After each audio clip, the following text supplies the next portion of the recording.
just getting the right people who are going to want to build something. They're not looking to move into a program that's already set and it's easy. And, no, I want to come and build something, together with, the whole group. Let's switch gears and talk about your department and how you transformed the department. A common question asked is, what have you built and who have you developed? This is a beautiful time to ask this question, because instead of looking forward, now we are looking back 18 years ago when we started. There were 5 faculty members, including the PhD scientists. And when you are leaving or transitioning, there are 34 faculty members. There's a residency program with 21 residents. The NIH funding rank is 17th. How did you do this? How did you transform your department? Well, I came down here a year before I took the chair job as a consultant to look at the neurosurgery program, which was a mess. But I got to interview lots of people from various departments and, got to learn a lot about the organization and, wrote up a report, and the report included things like, well, if you want neurosurgery to thrive, you should make it a department, and you need, this kind of equipment and this kind of support.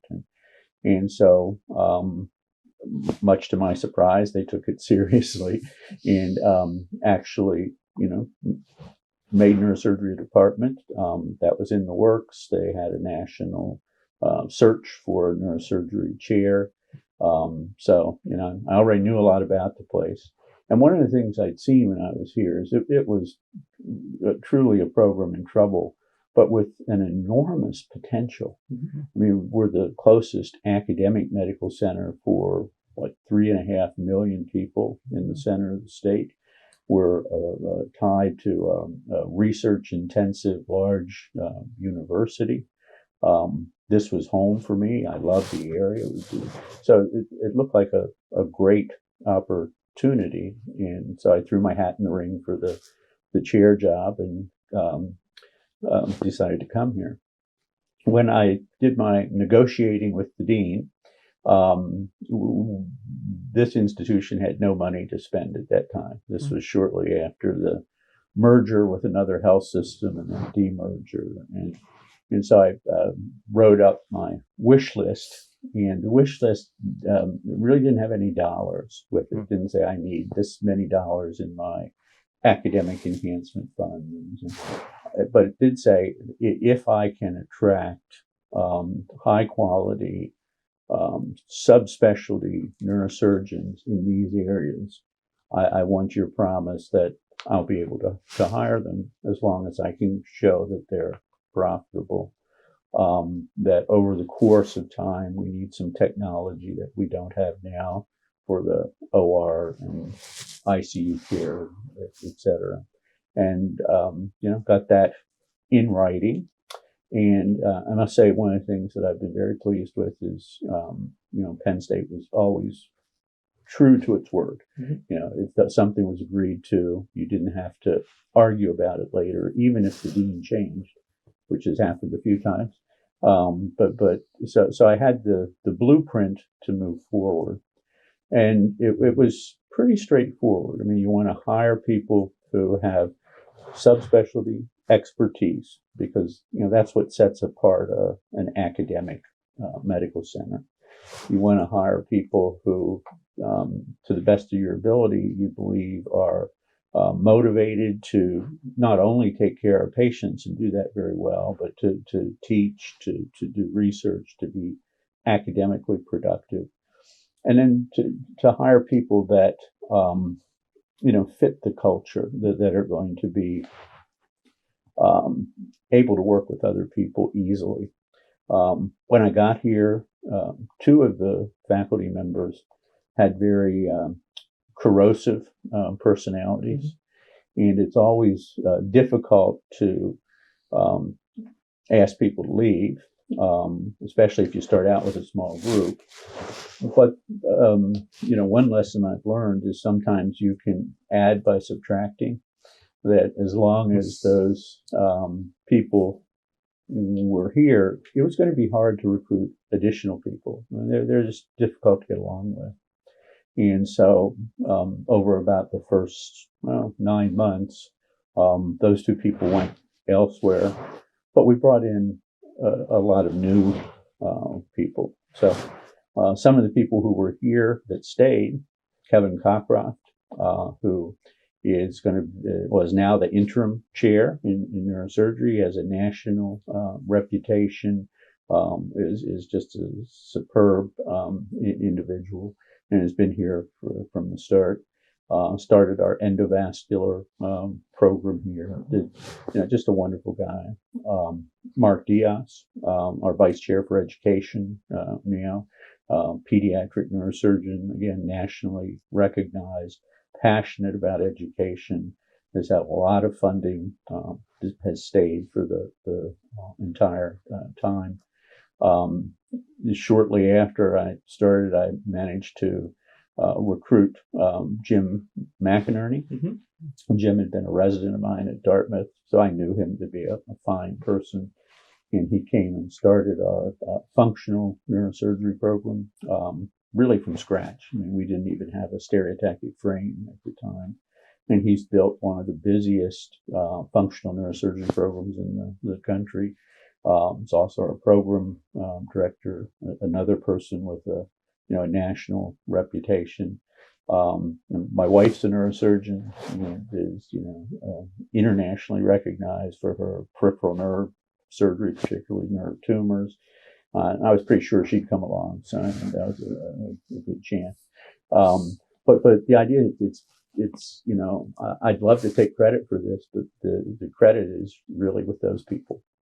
It's just getting the right people who are going to want to build something. They're not looking to move into a program that's already set and it's easy. And no, I want to come and build something, together with the whole group.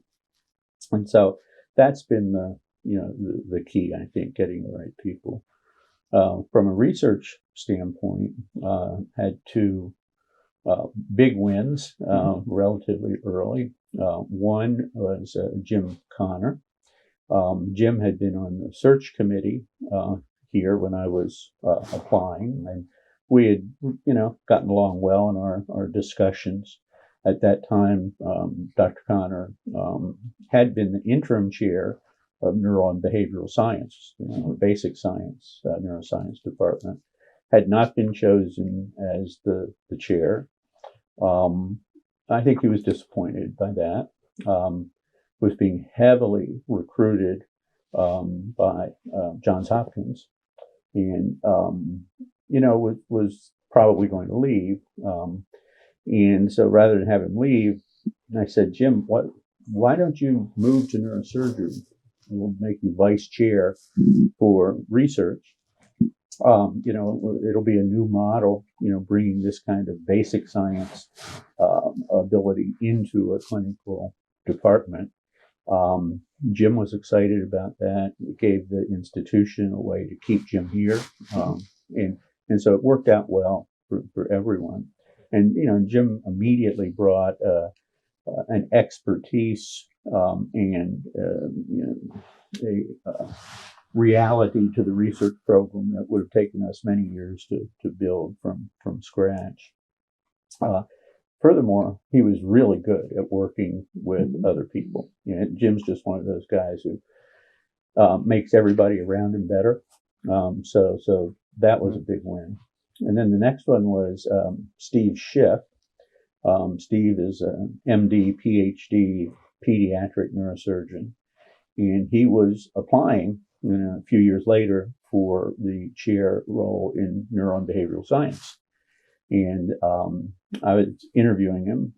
I knew they weren't going to hire an MD to be the chair of neuro and behavioral science, but I was really fascinated with the work he was doing. And so shortly after that interview, I have a joint appointment in engineering science and mechanics at University Park, and I would give a few lectures a year up there to their students.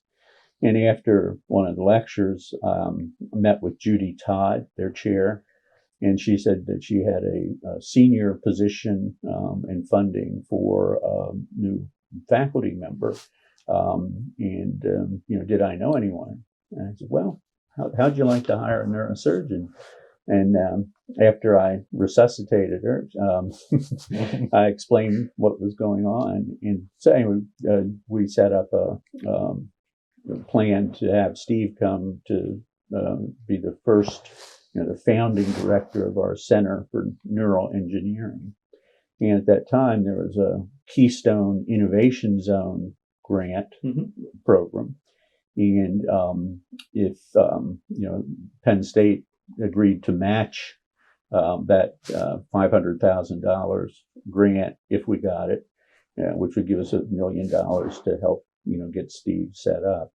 And so I can remember on the deadline that was like 3 days away, and so Steve, Judy, and I are all on the phone trying to put this grant together in rapid fire time to get it in, and we submitted it and we got it, and in fact that started. And Steve's been terrifically productive. I mean, he's gotten NIH Director's Pioneer Award, Transformative Research Award. I lost count of the number of R01 awards, but that center has brought in really tens of millions of dollars.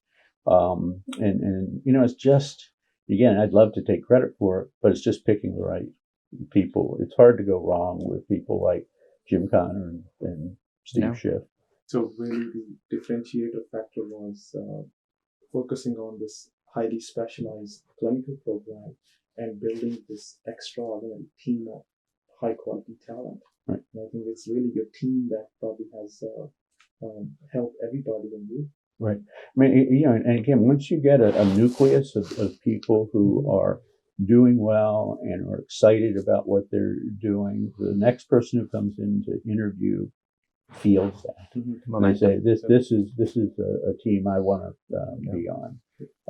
And maybe even more important, you don't lose many people. Yeah. If it's a constantly revolving door, you spend all your time recruiting. That's not really building. And I've been very fortunate that, in the time I've been here, as you say, we've gone from, 5 faculty to 34, and we've had only 2 faculty who've left voluntarily. One who is now the chair of neurosurgery at the University of Indiana, so good for her. And one who just decided this wasn't the place he wanted to be. But we haven't had to constantly be replacing people. It's just people stay and then you get larger over time. Right. So for our audience, what Dr. Harbaugh just said is something beautiful. Because if you read the book From Good to Great, where they interviewed 500 successful leaders, and there was one thing which was unique in all the leaders was they never took the credit. They always said, well, people came to me and we started working together and made the team. What you said is so beautiful, because I think for leaders it's important to give the credit to others, and that's true leadership. Well, yeah, I mean, and they deserve it. And you're being so humble about it. Well, but here's the thing. A couple of things that I've heard. I often hear people say, well, I treat people with respect. Mm-hmm.